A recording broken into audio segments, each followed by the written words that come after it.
Olá galerinha, meu nome é Marcelo Dias, em Belém do Pará, que é a minha cidade natal, me conhece como Marcelo Pipoca. Eu agora estou aqui em Brasília. A atividade física entrou na minha vida através do jiu-jitsu. Quando eu tinha 14 anos no meu aniversário, o meu primo, que tinha recém-chegado de Manaus, Ricardo Cândido, ele fez o convite.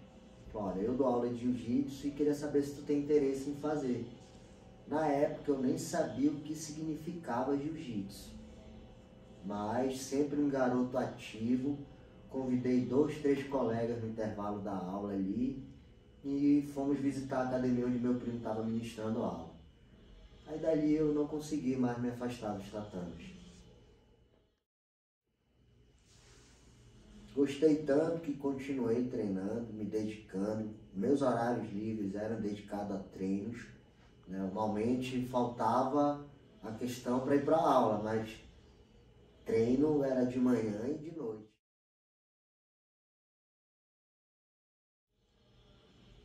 Então, eu comecei como atleta de competição, gostava de competir, estava ali em todos os treinos que eu pudesse.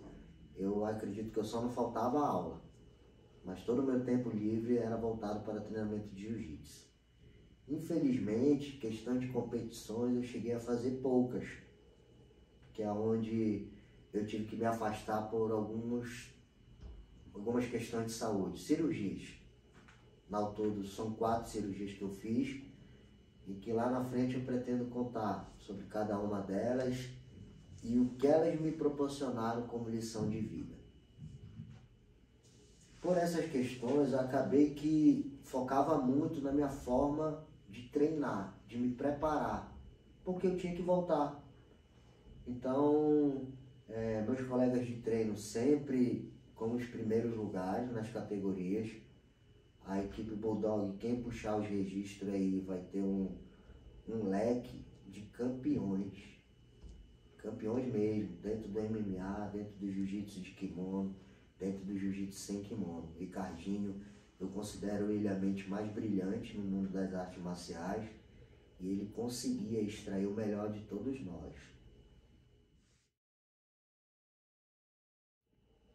O trabalho dele era tão bom que ele estava sempre em vários estados, Rio de Janeiro, Fortaleza, São Luís, em que um dos trabalhos que ele fez em São Luís, ele recebeu um convite e resolveu ficar. Foi quando todos nós se vimos sem o nosso líder, ele deixou o atleta mais graduado na época para tomar conta da equipe, que era o Neto, e a gente continuou com a equipe, porém não durou muito tempo. A galera tinha muito perfil de competidor, então quase ninguém queria parar para dar aula. E por um tempo a equipe se desfez. Eu continuei treinando, visitando algumas academias, alguns amigos que convidavam ali para dar aquele famoso rola, eu ia. Então, num desses convites eu fui para uma academia onde os donos, os proprietários e os alunos me fizeram um convite para substituir o professor, que eu acho que não convém falar o nome agora. Eu aceitei.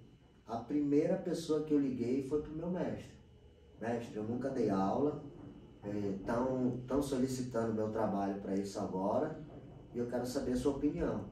Ele na mesma hora autorizou, porque eu acho que eu nunca vi o Ricardinho a ter nada negativo no que diz respeito aos alunos dele. Tudo no que fosse dentro das artes marciais, os alunos deles eram capazes de fazer. Assim ele passava a ideia para a gente. Quando eu percebi que o meu trabalho estava sendo bem quisto e aceito pelos alunos, eu comecei a aprimorar isso. A primeira decisão que eu tive, difícil mesmo, foi ter que largar meu curso de Direito, que eu consegui concluir os 7º semestres, para fazer Educação Física, porque as minhas aulas estavam chamando a atenção. Eu já estava atuando até como personal, estava dando aulas personalizadas para atletas que queriam participar de competição. Acho que aí que começou a primeira os primeiros indícios de preparador físico. E também eu estava sendo solicitado para outras modalidades, atletas de corrida, atletas do Muay Thai, atletas do boxe, não somente do jiu-jitsu. Então eu tomei uma decisão de fazer o curso de educação física.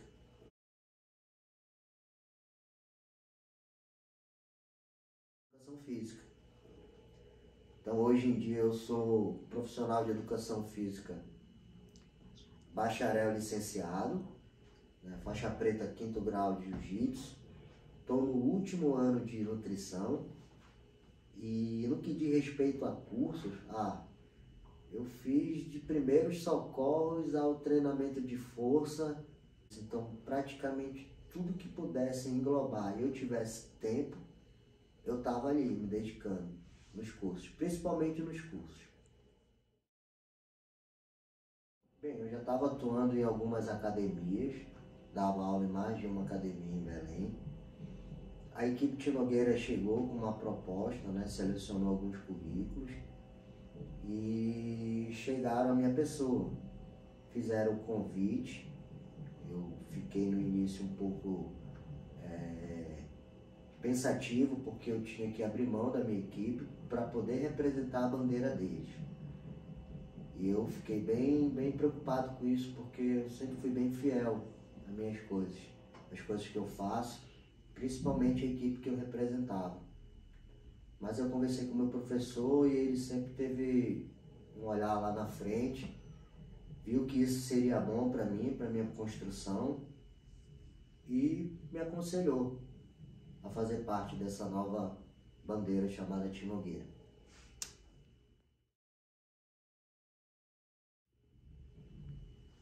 Durante essa trajetória na Tino Nogueira, eu fui ganhando espaço. Eu comecei como instrutor de Late Camp, que era uma modalidade específica da equipe Tino Nogueira, que é basicamente treinamento funcional com artes marciais mistas.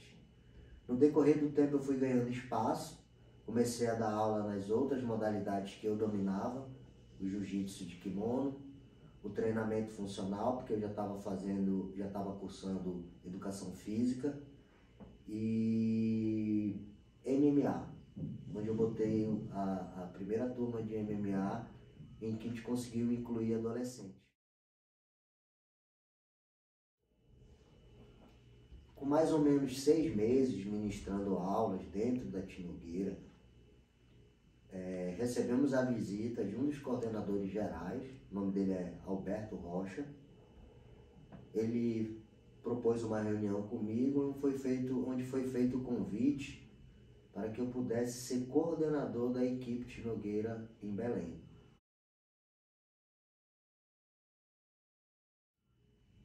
Porém, para isso eu teria que abrir mão das turmas que eu já estava dando aula. Isso para mim, na época, foi um pouco difícil, uma decisão difícil de tomar. Eu estava bem envolvido com as minhas turmas, questões de campeonatos, a equipe estava voando. Eu não queria abrir mão de dar aula.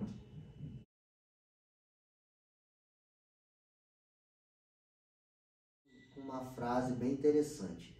Ele falou que se eu gostasse realmente da forma com que eu trabalhasse e tivesse interesse na equipe em geral, a minha forma, a minha didática para os outros professores, né, ou seja, fazer workshop, para que eles pudessem trabalhar na minha forma. Foi quando eu comecei a dar mais atenção e importância na minha forma de dar aula.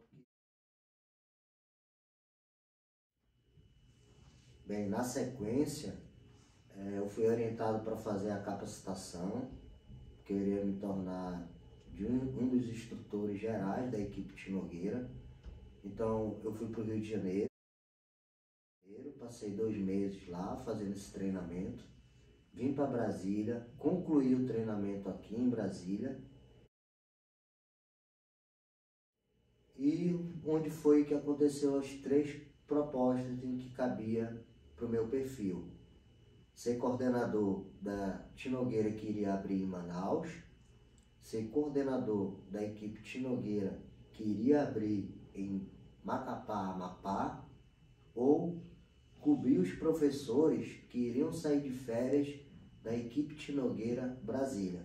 No caso, eram 3 professores, um de treinamento funcional, o outro de Ladies Camp e o outro de Jiu-Jitsu.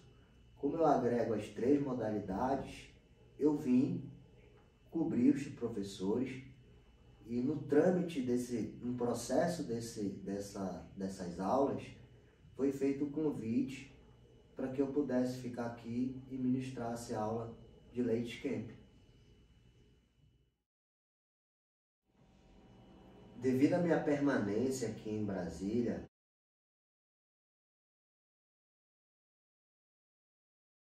me afastei um pouco dessa postura do mestre, não como educador. Aqui eu continuo atuando como educador, tenho uma turma de artes marciais mistas de adolescentes, trabalho ativamente como personal trainer, treinamento personalizado e preparação física em geral, e tenho uma turma de artes marciais mistas para mulheres.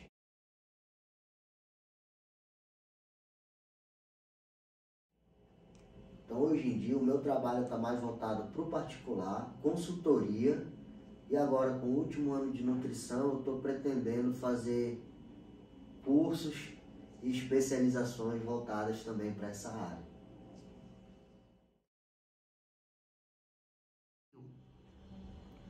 Bem, eu espero que esses relatos, essas histórias, a minha trajetória, a forma com que eu exponho o meu trabalho, consiga convencer as pessoas que não têm a prática de atividade física, não têm o hábito, às vezes falta orientação, estímulo. Então eu acredito que esse vídeo possa ser motivador. Eu não cheguei ainda a contar a minha questão de como eu fiz para voltar depois de cada cirurgia que eu passei, cada trauma que eu passei, que eu acredito que seja o mais interessante para as pessoas que às vezes estão na mesma situação que eu estive, mas não tem um norte, não tem um direcionamento, um apoio ou orientação para realizar esse tipo de tratamento que é através da atividade física. Didática. Uma das frases que eu falava sempre para minha turma era o seguinte: se você aprendeu bem feito, você sabe repassar. Então eu tinha aquela preocupação de que eles não apenas executassem as técnicas de jiu-jitsu, mas sempre que tinha oportunidade eu colocava eles ali numa situação de professor, para estar orientando, para eles sentirem mais ou menos como é a pegada, como seria a postura e a posição de um mestre. E isso desenrolou, cara, uma história atrás da outra. Digamos que eu tenha 15 faixas pretas formadas por mim.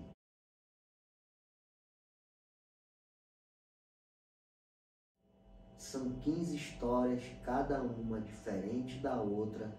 Se eu puder ter a oportunidade de contar a história de cada um lá na frente, será bem melhor do que a minha história.